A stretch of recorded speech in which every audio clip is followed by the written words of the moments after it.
media, we have Candice Go from Push. Hi!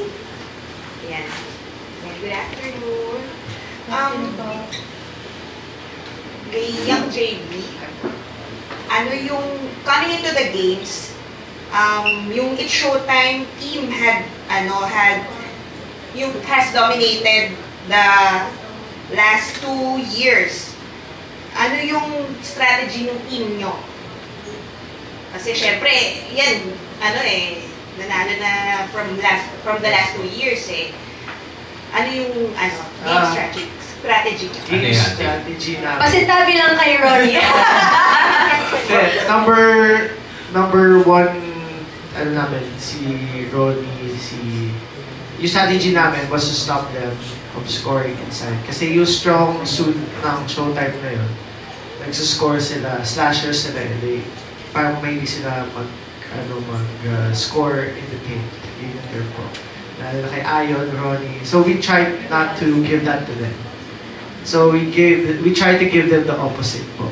So yung ginawa namin, sana yung pagtira lang sila ng tres. We'll take that. Compared po sa anytime pwede sila mag-score, kasi open court, delikado kami doon. So, ayun, mind games na lang po kami. And then, paano ba? Yung conditioning, yan po. Pinasuka kami ni Jan. May group chat kami nilagay niya. Star Magic Blackout Training.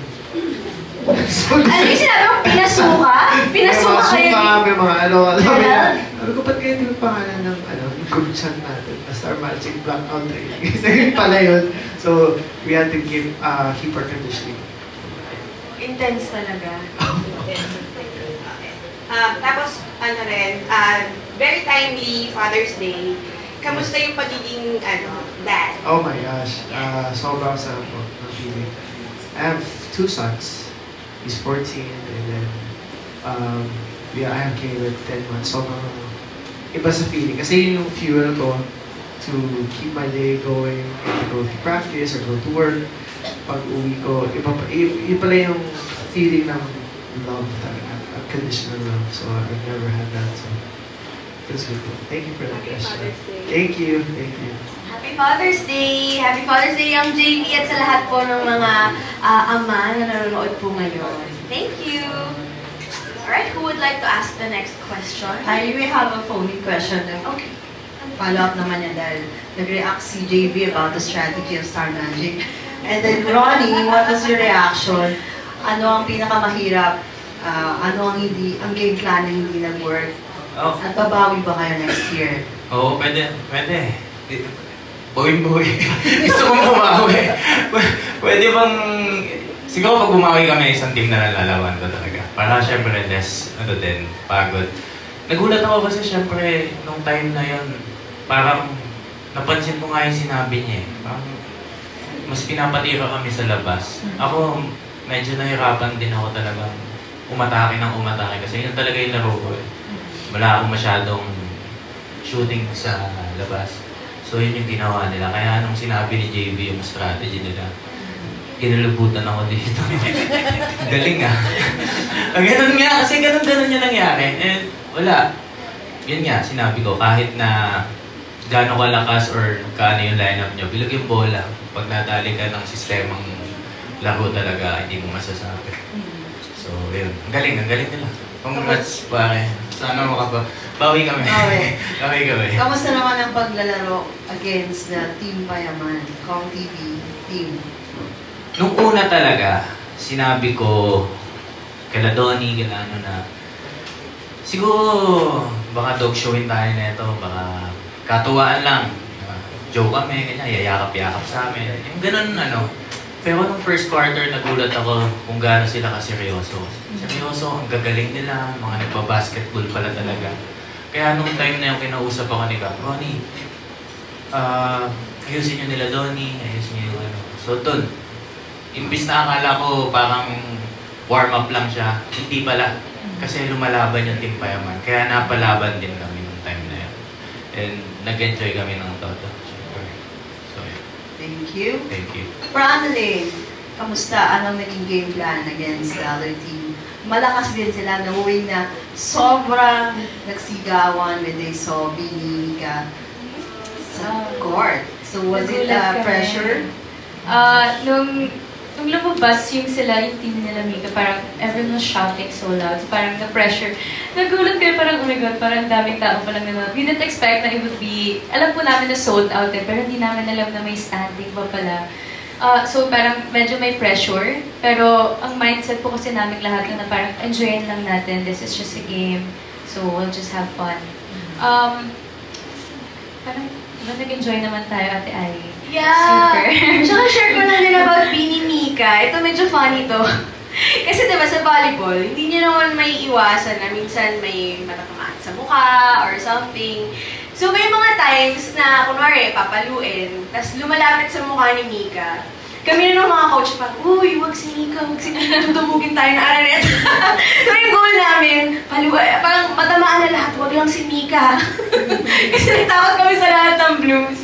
Pero kasi talaga, ramdam na ramdam namin yung suporta ng lahat ng Blooms, lahat na nagmamahal sa Beanie. So we're so happy rin na ganun yung naging outcome na talagang all out yung support. Kada tira ni Mika, talagang may ano, alam namin na, siya yung nakatira kasi ang lakas ng sigawan talaga. Oo. So, ang ganda ng effect niya po sa game. Parang lagi may woo! Na random parts. Hinahawakan lang niya po yung bola, parang, ala, sino yun? Si Mika naman. Si Mika yun, sure. Congratulations, and I did part ka ng meeting, of course. Very slight. Okay, for the three artists of Star Magic, paano nakakatulong ng ganitong activities or events to work or sa hardcore, iba na, hindi to acting, hindi to performing? Who will answer first? Ron. Siguro mas nakakatulong sa amin para mas makilala pa kasi madaming mga tao ang alam lang acting lang tong mga to, artista to, papogi lang. So pag may mga ganitong event na Star Magic, All-Star, talaga napapakita namin, oh, si JV, ang galing ko lang mag-basketball.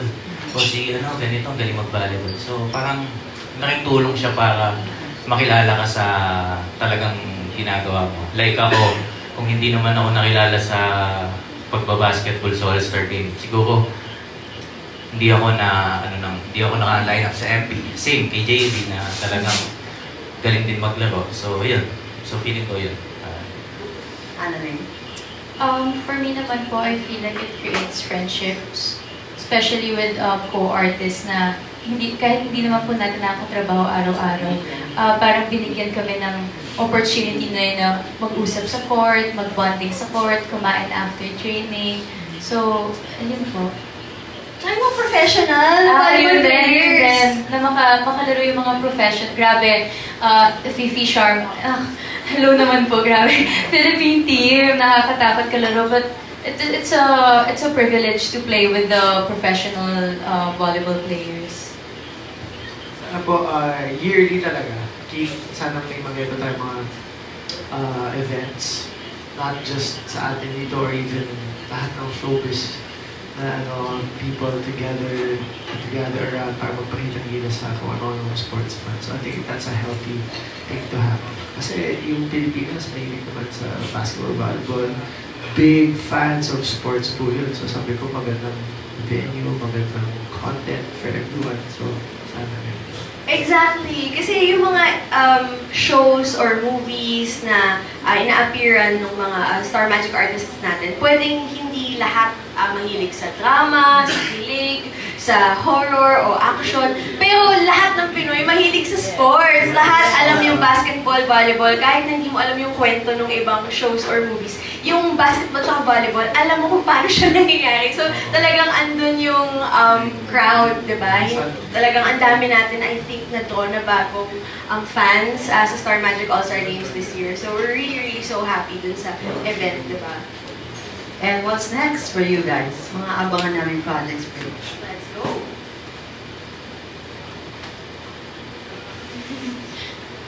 Annalyn. I have 2 upcoming shows. One teleserye and one movie. Yung pa lang po yung mabibigay ko, pero abangan niyo po yun. Wow. Pero baka pwede natin sabihin, kasi pinost ni Cap Luz, yung parang yeah. may video kayo. Sino-sino yung mga kasama mo doon, Annalyn?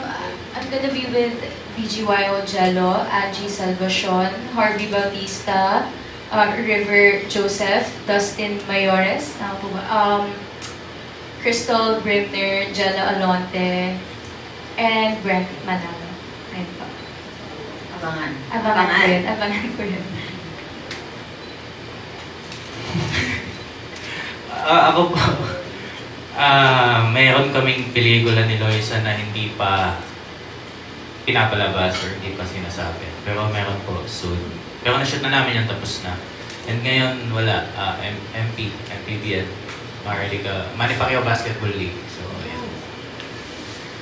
Ayun po, same din sa MPBL, Illegal Royals. And, ano ba? Well, I'm working with Star right now for music. But behind the scenes, I'll be making music for some of our artists. Bawal ba sabihin kung sino? Bawal pa, wag muna. Pero behind the scenes ako ngayon to write for them. So abangan nila lang. Okay. Clue po ba? Solo? May solo, I think, and may group. So abangan nila lang kung ano yun. And abangan yung mga TikToks ko. Ayan. Wait, nakakawa ko yan. Nakakawa yan. Now, where can they follow you guys? Please promote your socials. I am YoungJB _ sa akin IG.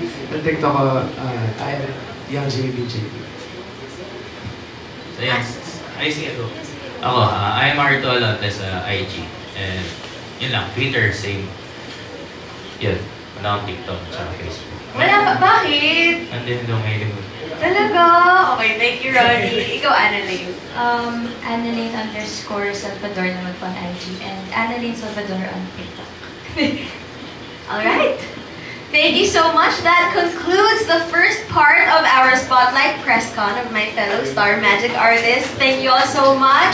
And maraming salamat din po sa ating mga friends from the media for joining us today. And see you all tomorrow dahil makakasama naman natin sina Darren sa second part of our Spotlight Press Con. Again, this is Ai De La Cruz. Thank you all so much and enjoy the rest of the afternoon. Yay! Thank you!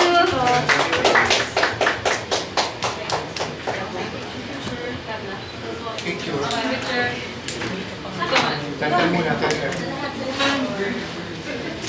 Ay, wait lang. Kung freeze. 1, 2, 3. 1, 2, 3.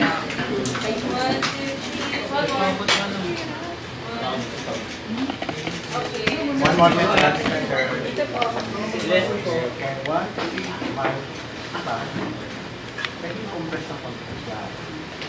Thank you. Salamat. Yung solo mo tayo sa Star Magic.